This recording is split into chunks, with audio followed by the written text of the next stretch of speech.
Welcome to What's Your Point with Colin Barnes and Graham Mills. In this series of podcasts, we will use a famous statement or quote from the world of sport to start our conversation and bring light to a topic.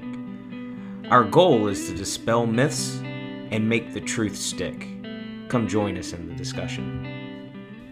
This is our third and final podcast in the series that addresses winning versus development.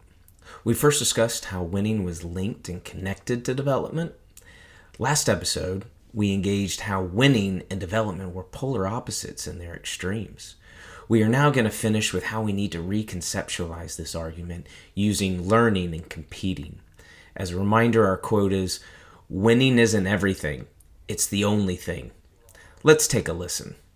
And so that kind of goes into our, next phase. So recapping, we started with this winning and development are at odds with each other. They're fighting against each other. The arrows are going in towards each other. We then went, no, actually, we can't align them together.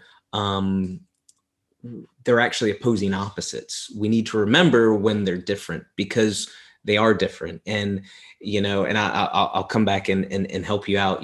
You're not a loser, Graham.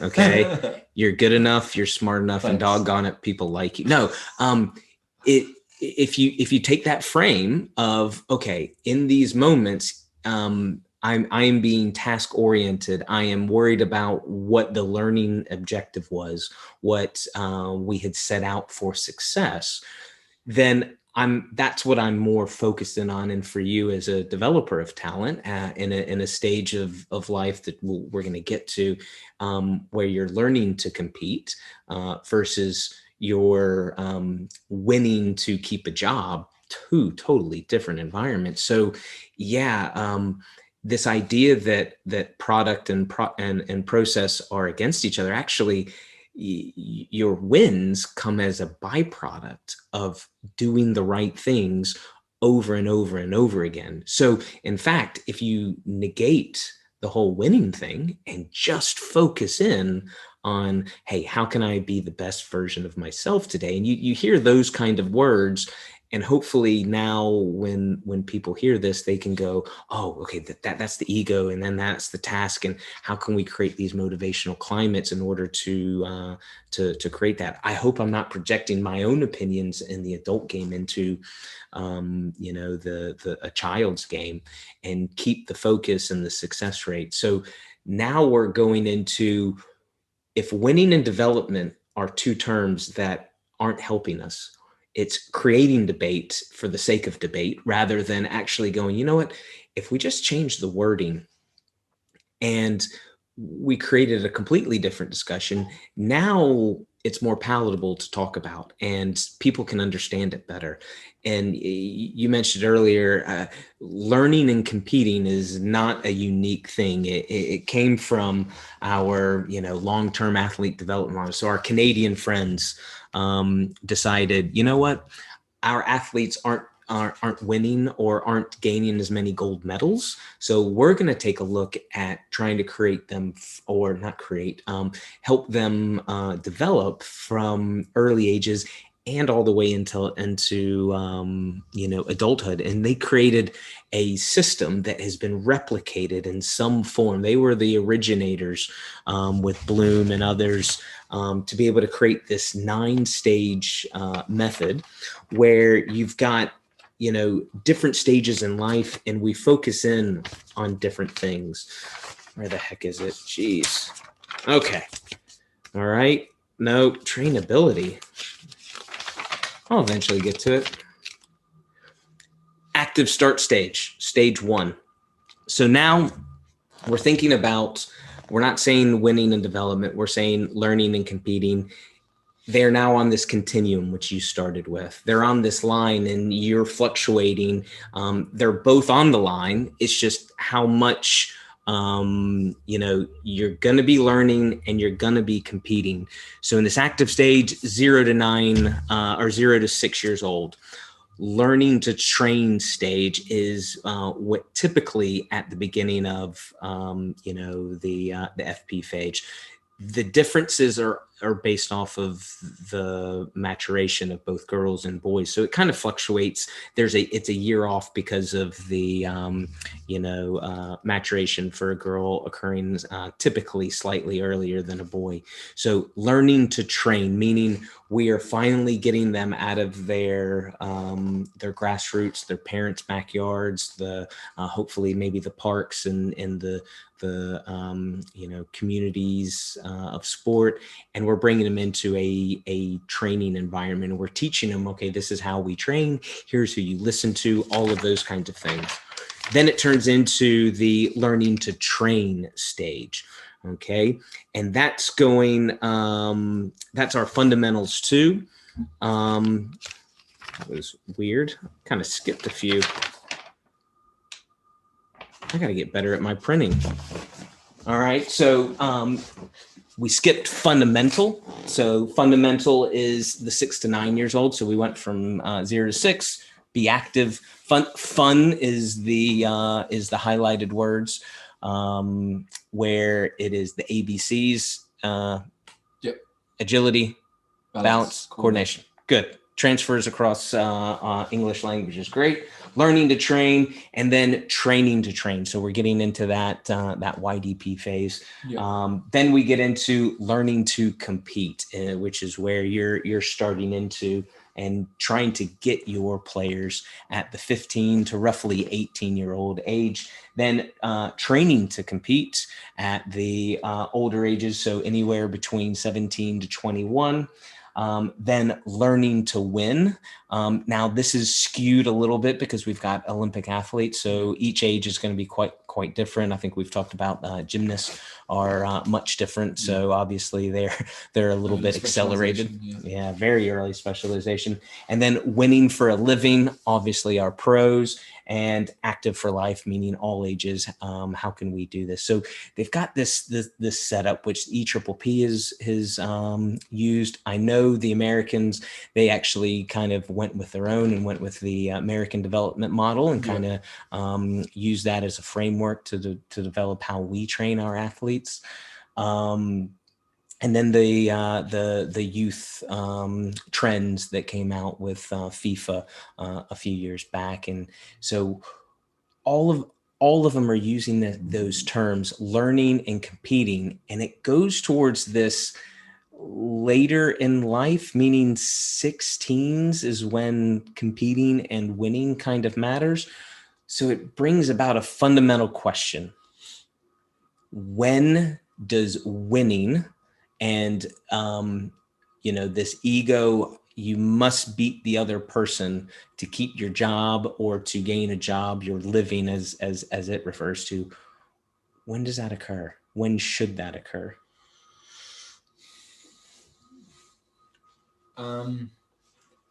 Personally, I think probably when you become a scholar within football, so 17, that's, you're getting paid now, it's full-time, it's a potential career path for you. I think that's where the emphasis on winning starts to become more important, because if they're gonna, football, we call it the beautiful game, but it's tough, and it requires you to be on your game day after day in training, week after week, and to compete. And it is tough, and there's lots of people that want to be doing your job. So you've got to have that longevity and competitiveness to stay in that industry. So I think once they're on that pathway up to 16s, it's development may start to ebb into the percentages of how many games might be competitive versus like learning games. They might fluctuate, or they might build up and ramp up as you get into 16s. But I think certainly once you're in a full-time environment and on that pathway to being a potential pro, that's where at least 50% of the time should be focusing on competing. What's the earliest age someone can play professionally? They can go and play. Is it 16? 16, yeah. 16 is the earliest age. So like James Milner, Wayne Rooney, Harvey Elliott, those sorts of players that have played at a young age, they, I guess, development is individual, but most players tend to have their debut around the age of 23 in the Premier League. So I think starting to introduce some level of competition at 16s and the focus on not necessarily winning, but how to compete. And then as soon as they get into full-time football at 17, some players in a Cat 1 environment at 15, 16s might be going in pretty much full-time if they've got schooling facilities and stuff. So they might already be in that, and they might be advanced along that pathway a little bit. But I'd say generally, that's when I would introduce it. That's the first age someone could possibly do it. And if we take the backwards approach and go, okay, well, let's take Wayne Rooney. What was Everton doing in their academy system when he was 15? What were they doing? Did they start him at 14? Did they start introducing, or were they more concerned about, hey, we need to give you the life skills, the other skills that will help you become successful in the long term? I think with players like him, he was known certainly around Liverpool and around sort of youth coaching for a long time before he made his debut. He was a bit of a prodigy and people knew of him. I think his background, he was competitive, he liked boxing. I think some players develop not because of the environment. There's that top percentage that are probably going to develop regardless. Yep. Or sometimes even in spite of the environment. So I think looking at isolated examples like him probably doesn't help, because he's the minority of players that get through and actually, on his debut, he scored against Arsenal, and we've seen that advert watching the matches today. He had an amazing career. So it's probably looking at the more the sort of common age at which players do start to break in. I think, as we've alluded to before on previous podcasts, the under-23s program, where it's not really competitive, a B team structure where they're playing in competitive games in a league structure and professional football, that would be more beneficial, because then we would then start to see more emphasis on winning at that stage of development. But we look at Solanke, I think you've brought up before. Yeah. If we take those the golden generation of the 17s a few years ago, how many of those kids are now playing at the same level that Wayne Rooney? So to your point, yes, Everton was able to capitalize on a once in a generation talent. There's a reason he scored more goals than anyone for England. Even a World Cup winning youth team, those players have taken a little bit of time now. Luckily, yesterday Bournemouth came back. Mm-hmm. I saw it. I saw them down 2-0, and then I was like, what? They came back 4-2. Good for him. So good to see him getting back on it, because obviously there was some talent. There is, let me rephrase that. There is some talent now, whether it gets seen, and how long does it take before talented players are able to produce that talent at the professional side, if we are deeming the Premier League as the elite level of performance. I find it interesting in doing this research with the FIFA youth trends. They have 4 stages of learning, and so they talk about the psychomotor development, the enjoyment stage in stage 1, so 6 to 12 years old. Then there's the technical and emotional development that happens in stage 2, basic training, 13 to 15. If we compare that back to our Wenger quote, he might disagree with at what age those things happen. Then the tactics, emotional development continue from 16 to 18, which I think he had addressed. And then there's the development for advanced training in specific and individual. So building athleticism, which he talked about, and physique, which so he wasn't too far off in other people's estimations of this. So let me ask this question then. Football is a game. How do you take that? The game, to me, would suggest it's fun. It's a pastime. It's a hobby. It's something that you like doing. If you said football is a sport, I think the connotation there for me is that it would be more about winning and competing. So, yeah, I think if you call it a game, which it is, it probably tends to have more of a development feel around it. If you say football is a sport, I think I'd probably, whether that's because of the language, I don't know, but whether that's my interpretation of football, being a youth development coach, maybe I associate, or the first thing that comes to my mind is fun. And how do you perceive that? I mean, I'm gonna shame myself in this one. I was we talked earlier, and when I hear game, I'm actually a competitive SOB. Like I go on first dates, and I won't let anyone else win. I will win, and I will make sure that you know that you lost. I'm not even nice about it. So you're gracious in exactly. So game for me, I assume there's a winner and a loser. There is some sort of goal at the end, and your objective is to try and reach that goal before or more than the other opponent, kind of thing. And when I when I think back to all the things that I've done, said, I tend to come across into your line of thinking with the development side, meaning as an educator, whether it's PE, whether it's football, whether it's adults coaching football, I call myself a teacher first, then I'm a coach. Like I value learning. It is the most enjoyable thing for me. So when a former player, and I helped, I was doing my master's at the time in Georgia. I had a little side gig where I'd have some players that came in and did an individual training that we've all done.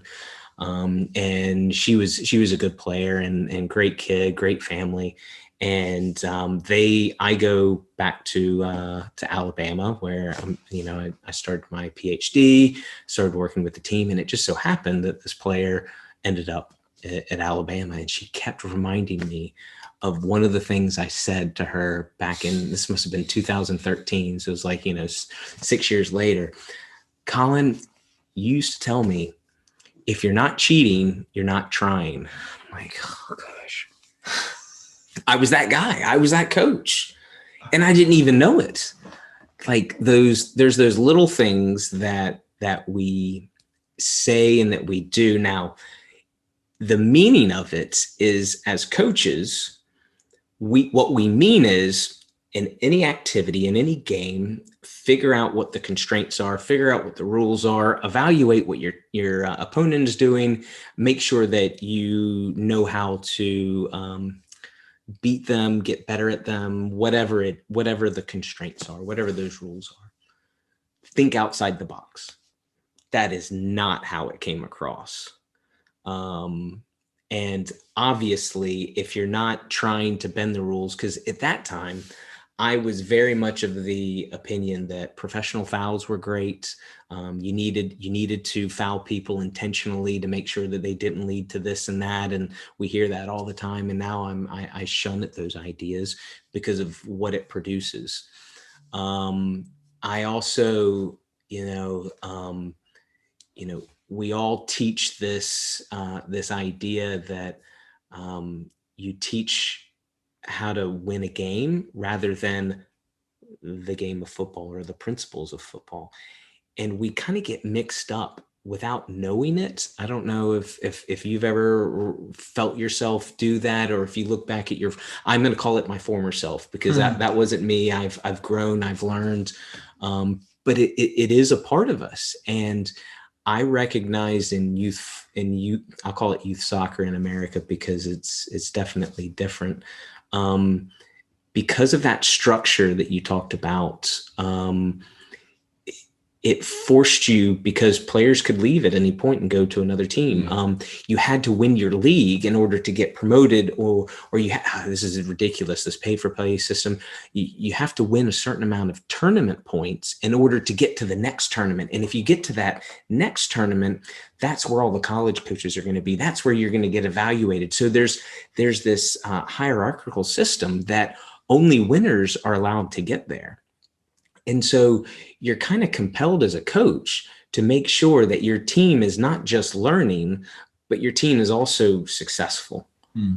And these structures are really the things that we need to question, or at least recognize. If you're going to be a part of a structure, you're in the system with the Premier League right now, and within the EPPP at Saints.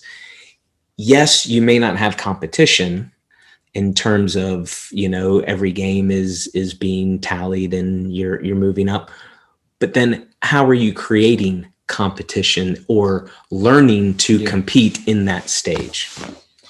And it probably goes back to that challenge support matrix. So, if we are playing against a tough opposition where we might not win, so the level of challenge might be really, really high. My job as a coach and our job as staff is probably to ensure that we're giving a lot of support. If the level of challenge isn't very high, we're playing, a cross category, and we might be a grassroots team, for example, as a one-off fixture. The challenge might not be presented by the game. So how can we as staff place challenge on the players? So I think, regardless of whether you position yourself or where you position yourself on that continuum of development and winning, probably the more important thing is the challenge and support. So are you providing that facilitative environment where you've got high support and high challenge? In terms of probably through training, we've tried to embed sort of a winners do more attitude. So again, when I started out at college, if we played a rondo or small-sided game or whatever, the forfeit would be for the losers. So they'd have to do sprints or press-ups or whatever it might be. But actually now reverse that. So if you win, you get to play more. So, you start off with a 6v6, for example. The losers, that 6 then come off. You then make this pitch a little bit shorter, break the winning team up into a 3v3, and they continue playing. So if you win, you play more. So, rather than see winning as or losing as, all right, I do a forfeit, now see if I'm winning, I'm doing more. So I'm getting fitter, I'm getting more ball contact, I'm getting more touches, I'm getting an opportunity to develop further because I'm winning. So I'm doing the right things. And as a result, I get more opportunity to improve and learn. So you're trying to incentivizing the positive rather than punishing the negative. Exactly, yeah. And there's some research around sort of driven benevolence as well, and what Olympic coaches possess in terms of trying to foster sort of winning behaviours in athletes, which I can give you the link for a paper and we can attach to the podcast. But certainly that's the way that we're now thinking, is rather than view the result and praise winning and punish losing, certainly trying to now think of ways where we can promote winning, but in a more development centered learning approach, where it's seen as a positive thing, not a marker of your standing or success or how good you are. You use the term loser. Yeah. There's a part of us that our society thinks that if we said you're a loser, I mean, obviously we can take a look at the political system over in the presidential election, and one guy can't admit that he's a loser. But to call someone a loser or to announce, sorry, you lost, is like, we shouldn't do that to kids. We shouldn't say that. Hopefully, this dialogue, this conversation hasn't portrayed that we're hiding from there is competition. You are going to win, you are going to lose. And in fact, what we need to help train players is knowing how to continue winning and how to get out of the doghouse, how to improve yourself so that you can find that next level. Success, if we take it all back, especially at these ages, we're dealing with 9s to 15-year-olds is kind of the crux of where we're talking about. Because once they get to 16, we're assuming that there's a lot more of the you have to be successful. If we go back to self-determination theory, 3 things: relatedness, autonomy, and competence. If players don't feel competent, they're not going to continue to do it. There's a reason why people get out of things. There's a reason why you're saying, hey, yeah, we want to promote this winning thing, because it makes you feel competent about it. It makes you feel good that you're succeeding. There's got to be some success levels. And I think that's where we need to be able to evaluate the challenge. And that is I think that's one of the hardest things within development, is that because we know that players develop at different ranges, no game is the same, no opposition is the same. And because coaches want to win, they'll bring down a certain player that will help win the game because they're a man child or whatever it is, and it's like, wait a minute, they played with the 15s. Why are they down with the 12s now? Like, you have people questioning whether someone's age appropriate. And we get into these structural worries, and, it makes it hard for you as a coach. How do I blend this learning thing and not getting as worried, or should we worry about being competitive or learning to compete? Yeah. Well, we all sign up for sport knowing that we're going to win or lose. It's a bit like injury. If you're worried about injury, you don't play sport. It's part and parcel of it. If you sign up to play the sport, then ultimately you're going to sometimes get injured. Sometimes you're going to lose. But when you do lose, it's those questions: how, why, where, when. How did I lose? Why did I lose? And really looking into those in a bit more detail, rather than just take the headline of I lost or I'm a loser. It's understanding why you lost and what you can do in future to address that. And same with result winning. Probably we should, and this is my failing where I said I didn't reflect when in the good times. Probably they're the times where you should reflect the most, because you've just had success, you've just won, you've just achieved what you set out to achieve, possibly. So you should really be reflecting on that to make sure it continues and keeps happening. It's a bit like psychologists. We've got a stigma that you only go to a psychologist or a sports psychologist when you're struggling. Well, actually, what you should be doing is going to the sports psychologist when you're doing really, really well. Yeah. Because you should be having those conversations of, I'm in the flow, like I feel brilliant. How can I continue doing this? How can I make sure that I maintain this level of performance?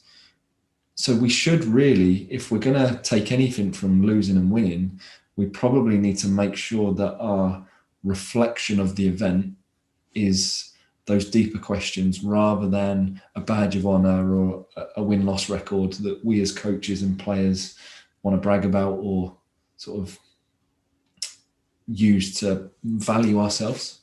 Well, it's validation. We as coaches, exactly, and we've said it for a long time that unfortunately the measure of a good coach is what? Well, they win the game. Okay, well, produce players. We can't get rid of that. No. Like that, because of, as you said, sport, that's not going to go away. So we have to operate within that restriction. Now, learning is going to occur whether you want it to or not. So let's imagine you're that coach that is bringing down a player that has already played in a game. We already know that periodization tells us that it takes 48 hours for a youth player to fully recover from a full match, and we wanted to win this one game because it's against our local rivals, our Derby, and therefore we got to put him in the game as well. Okay, so we're not doing what's right for him. We're also sending messages to everyone else. We're sending this message to the player that just got replaced. Well, you're not good enough. There's no trust in there. Then how do you react against referees or yelling and bollocking at the referees to get this call? There's an idea that if you are on the referee about all the little details, eventually you're going to get a call to go your way. It's a weird theory, but because they feel it's successful, coaches keep doing it. And so now there's this treatment of others that our players, they're learning whether we intended to or not. And so no matter what's going on, the competition level is there. There is going to be winners and losers. There is going to be learning. But the thing that you have control over is, what are they learning? How are they learning? How are they perceiving that learning based off of the framework that you are providing? What kind of motivational climates are you creating? I showed you the examples of LeVar Ball. And if you haven't seen LeVar Ball, he is the prototypical, the epitome of what bad parent coaching looks like. And he can say he's this and that about what he's done to his sons and drafting them. But if you actually observe what he does, he is the antithesis of what good leadership and coaching is. And those traits do get learned, unfortunately. And we have to be mindful of that. So, going into our next section, I'm really looking forward to what we kind of planned. We're gonna get some other stakeholders. So we have our opinions, and it's coming from our experience. Now we have different experiences, but really we're just coaches. And we have some academic knowledge and things that we've researched or come across, and our own personal stuff. But the landscape of this conversation is not limited to just the coaches. So we'll take a dive and have a deeper conversation with people other than us, which will be a first, which will be fun. But I'm really going to look forward to hearing how other people perceive these moments in the game. And hopefully we kind of tackled this from a variety of areas. So bringing it on home, where are you now in your winning versus development? Have you ironed out your, okay, this is, I've confirmed my opinions, or are you going in different directions now? No, I still think that it's a balance and sliding along that continuum depending on what the context requires or situation requires. So I think they go hand in hand. But it will be interesting when we do speak to people that have lived and breathed this and perhaps even been part of the pathway, to see their perspective. Because me as a coach saying that I believe in the two, they might have a different take on that. So I'm interested to see what that conversation brings out, and looking forward to what we unpick from that, because it is a messy, complex area. And the time that we've spoken today, we probably could have times by a lot more if we really wanted to go into it. But really, hopefully that's teed up the conversation with our guests next time. Yeah. And yes, let's see what comes of that. And then maybe I might be in a position to say, you know what, I'm sort of wavering one way or another. But at the moment, I'm sort of in the middle still. Yeah. I like the learning and competing. Yeah. I think if we just reframe our interpretations, One, we don't sound like we're on both sides of the fence, or one side, meaning anytime you start down the, well, development and you sound like you're an extremist.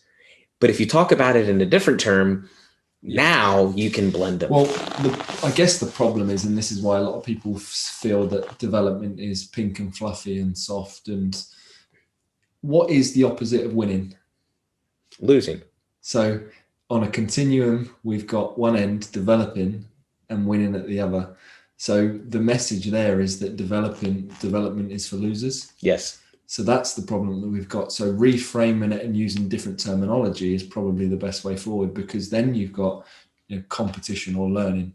At the moment, we've got two things that aren't opposite at different ends of a continuum, and it doesn't send out the right message. And that's probably the root of the issue that we've got at the moment. Thanks for joining the conversation. If any of this has sparked an interest in you, check out our resources in the description below to go and find out about the sources and links to learn more on your own. Here's how you can add to the discussion.